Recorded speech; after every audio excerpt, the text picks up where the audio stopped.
Hello everyone, welcome to target KSLU. So ನಿನ್ನೆ 27ನೇ ತಾರೀಕು ನವೆಂಬರ್ 2025 KSLU ಇಂದ ಎಕ್ಸಾಮಿನೇಷನ್ ನೋಟಿಫಿಕೇಶನ್ ಬಿಟ್ಟಿದ್ದಾರೆ.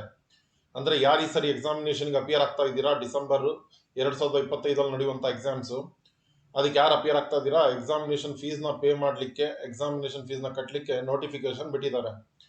ಯಾವಾಗಿಂದ ಎಕ್ಸಾಮು, ಆಮೇಲೆ 2009ರಿಂದ 15-16ನೇ ಬ್ಯಾಚ್ ತನಕ ಪರ್ಮಿಷನ್ ಇದೆಯಾ ಇಲ್ವಾ, ಯಾವ ಡೇಟಿಂದ ಎಕ್ಸಾಮ್ ಕಮೆನ್ಸ್ ಆಗುತ್ತೆ, ಫೀಸ್ ಏನಿರುತ್ತೆ, ಲಾಸ್ಟ್ ಡೇಟ್ ಯಾವಾಗ, ಓಕೆ, ಪ್ರತಿಯೊಂದು ಡಿಸ್ಕಸ್ ಮಾಡೋಣ. ಅದಕ್ಕಿಂತ ಮುಂಚೆ ಯಾರ್ಯಾರು ಈ ಸರಿ ಎಕ್ಸಾಮಿನೇಷನ್ ಬರೀತಾ ಇದ್ದೀರಾ, ಅಪಿಯರ್ ಆಗ್ತಾ ಇದ್ದೀರಾ, ಅವ್ರು ಏನಾದರೂ ಕ್ಲಾಸಸ್ ಜಾಯ್ನ್ ಆಗಬೇಕಂದ್ರೆ ನಾನು ಏನು ವಿಡಿಯೋದಲ್ಲಿ ಡಿಸ್ಪ್ಲೇ ಮಾಡಿದ್ದೀನಿ ಆ ಎಲ್ಲ ಕ್ಲಾಸಸ್ಸು ವಿತ್ ನೋಟ್ಸು ಅವೈಲಬಲ್ ಇದೆ. ಯಾರಾದರೂ ಇಂಟ್ರೆಸ್ಟೆಡ್ ಇದ್ದರೆ 9901057288 9901057288 ಈ ನಂಬರಿಗೆ ನೀವು ವಾಟ್ಸಪ್ ಮಾಡ್ಬೋದು ಅಥವಾ ಕಾಲ್ ಮಾಡ್ಬೋದು, ಕ್ಲಾಸಸ್ಸಿಗೆ ಜಾಯ್ನ್ ಆಗ್ಬೋದು. ನಾವೇನು ರಿಸೋರ್ಸ್ ಕೊಡ್ತೀವಿ, ಸ್ಟಡಿ ಮಟೀರಿಯಲ್ ಪ್ರೊವೈಡ್ ಮಾಡ್ತೀವಿ, ನೀವು ಅಷ್ಟು ಓದಿದರೆ ಮೋರ್ ದೆನ್ ಎನಫ್ ಪಾಸ್ ಆಗುತ್ತೆ ಸಬ್ಜೆಕ್ಟ್. ಅದು ಮೇ ಬಿ 80-20 ಪ್ಯಾಟರ್ನ್ ಇರ್ಬೋದು ಅಥವಾ 100 ಪ್ಯಾಟರ್ನ್ ಇರ್ಬೋದು. ಸೊ ಇದ್ರ ಮೇಲೆ ಸ್ವಲ್ಪ ಡಿಸ್ಕೌಂಟ್ಸ್ ಕೂಡ ಅವೈಲಬಲ್ ಇರುತ್ತೆ. ಈಗ ಯಾರ್ಯಾರು ಇಂಟ್ರೆಸ್ಟ್ ಇದ್ದೀರಾ ಕಾಂಟ್ಯಾಕ್ಟ್ ಮಾಡ್ಕೊಳ್ಳಿ. ವಿಡಿಯೋ ಏನಿದೆ ನಿಮ್ಮ ಫ್ರೆಂಡ್ಸ್ ಜೊತೆ ನಿಮ್ಮ ಕಾಲೇಜ್ ಗ್ರೂಪಲ್ಲಿ ಶೇರ್ ಮಾಡಿ. ಈಗ ನೋಟಿಫಿಕೇಶನ್ ನೋಡೋಣ. ನೋಡಿ, 27ನೇ ತಾರೀಕು ಅಂದರೆ ನಿನ್ನೆ ನವೆಂಬರ್ 2025 ಕರ್ನಾಟಕ ಸ್ಟೇಟ್ ಲಾ ಯೂನಿವರ್ಸಿಟಿಯಿಂದ ಒಂದು ನೋಟಿಫಿಕೇಶನ್ ಬಂದಿದೆ.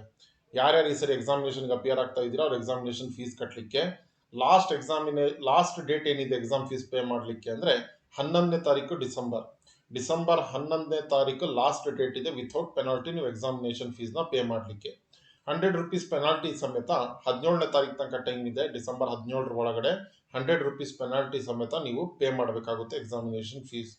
ಆಮೇಲೆ ನಾನು ನಿಮಗೆ ಒಂದು ವಿಡಿಯೋದಲ್ಲಿ ಹೇಳಿದ್ದೆ, ಲಾಸ್ಟ್ ವೀಕ್ ಅಥವಾ ಫಸ್ಟ್ ವೀಕ್ ಆಫ್ ಜನವರಿಯಿಂದ ಎಕ್ಸಾಮಿನೇಷನ್ ಕಂಡಕ್ಟ್ ಆಗುತ್ತೆ ಅಂತ. So first week of January 2026, okay, 8ನೇ ತಾರೀಕು ಜನವರಿ 2026ಕ್ಕೆ ನಿಮ್ಮ ಫಸ್ಟ್ ಪೇಪರ್ ಇರುತ್ತೆ. ಟೈಮ್ ಟೇಬಲ್ ಇನ್ನೂ ಬಂದಿಲ್ಲ, ಬಟ್ 8ನೇ ತಾರೀಕಿಂದ ಎಕ್ಸಾಮಿನೇಷನ್ ಕಮೆನ್ಸ್ ಆಗುತ್ತೆ. ಈಗ ಎಷ್ಟೆಷ್ಟು ಫೀಸ್ ಕಟ್ಟಬೇಕು, ಏನು ಎತ್ತ ಅನ್ನುವಂಥದ್ದು ನಾನು ಪ್ರತಿಯೊಂದು ಇಲ್ಲಿ ಮೆನ್ಷನ್ ಮಾಡಿದ್ದೀನಿ. ಈಗ ಲಾಸ್ಟ್ ಯಾರ್ಯಾರು ಇದ್ದೀರಾ, ಯಾವ್ಯಾವ ಬ್ಯಾಚ್ 3 years LLB ಎಲಿಜಿಬಲ್ ಇದ್ದೀರಾ ಇಲ್ಲ ಅನ್ನುವಂಥದ್ದು ನೋಡಿ. ಪಾಯಿಂಟ್ ನಂಬರ್ 11 ನೋಡಿ.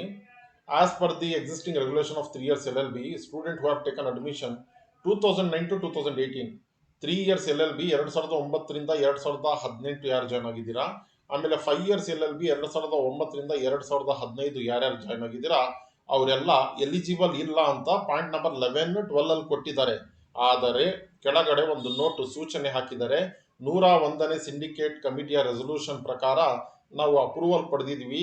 ಇದೇನು 3 years LLB 2009ರಿಂದ 2018 ಹಾಗೂ 5 years LLB 2009ರಿಂದ 2015 ಯಾರ್ಯಾರು ಬ್ಯಾಕ್ಲಾಗ್ ಇಟ್ಕೊಂಡಿದ್ದಾರೆ, ಫೇಲ್ ಆಗಿದ್ದಾರೆ, ಅವರು ಕೂಡ ಎಕ್ಸಾಮಿನೇಷನ್ಗೆ ಅಪಿಯರ್ ಆಗ್ಬೋದು. ಬಟ್ ಒಂದು ಕಂಡೀಷನ್ ಏನಂದ್ರೆ, ನೀವು ಎಷ್ಟು ಸಬ್ಜೆಕ್ಟ್ ಇಟ್ಕೊಂಡಿರ್ತೀರಾ ಒಂದು ಸಬ್ಜೆಕ್ಟಿಗೆ 2,000 ರೂಪಾಯಿ ಫೈನ್ ಪೇ ಮಾಡಬೇಕು. ಫಾರ್ ಎಕ್ಸಾಂಪಲ್ ನಿಮ್ದು 3 ಬ್ಯಾಕ್ಲಾಗ್ ಇತ್ತು, 3 6,000 ಫೈನ್ ಪೇ ಮಾಡಬೇಕು. ಒಂದು ಸಬ್ಜೆಕ್ಟ್ ಇತ್ತು 2,000 ಪೇ ಮಾಡಬೇಕು. ಆ ಥರ ಫೈನ್ 2,000, ಆಮೇಲೆ ಎಕ್ಸಾಮಿನೇಷನ್ ಫೀಸ್ ಸಪ್ರೇಟ್ ಕಟ್ಟಿ ನೀವು ಎಕ್ಸಾಮ್ನ ತೊಗೊಬೋದು.